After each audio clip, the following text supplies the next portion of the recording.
everyone, it's JC with the Handy Millennial. On today's episode, I wanted to cover my corner cabinet installation. So before I get started, I can't emphasize enough when you're hanging cabinets to make sure that you use an appropriate length of screw to attach them to the wall.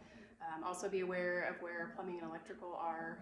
Use a stud finder to mark where your studs are before you get started below so that you don't accidentally cover up your markings and need to go back and find out where your studs are. So just some tips and tricks here. I did hang this cabinet by myself today.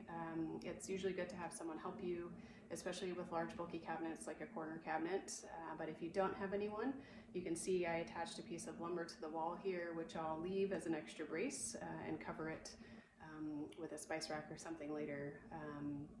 But yeah, you can install a piece of lumber, tilt the cabinet up onto it so that it rests there, and then you can get your screws into those studs without needing any additional hands to help you. So again, this could be just temporary. I intend on leaving it there as an extra support since I have a minimal amount of studs to work with here in the mobile home.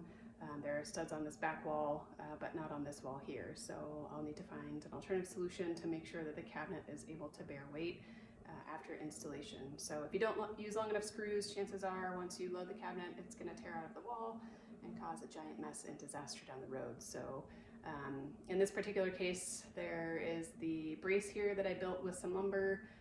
There are screws in the studs up this side, and I also attached some screws in the upper part of the cabinet. Since the ceiling is plywood, it gave me a little bit of some extra options there for attaching this cabinet. As you can see, there is a gap along the ceiling side. Keep in mind that your ceiling is not always level, so don't rely on that if you're mounting cabinets all the way up to the top. Make sure that you place a level in the cabinet to check it both side to side and front to back before you finish securing the cabinet to the wall itself. So anyway, hopefully that helps. If you have any additional tips or tricks or information you'd like to share, please feel free to leave that in the comments. See ya.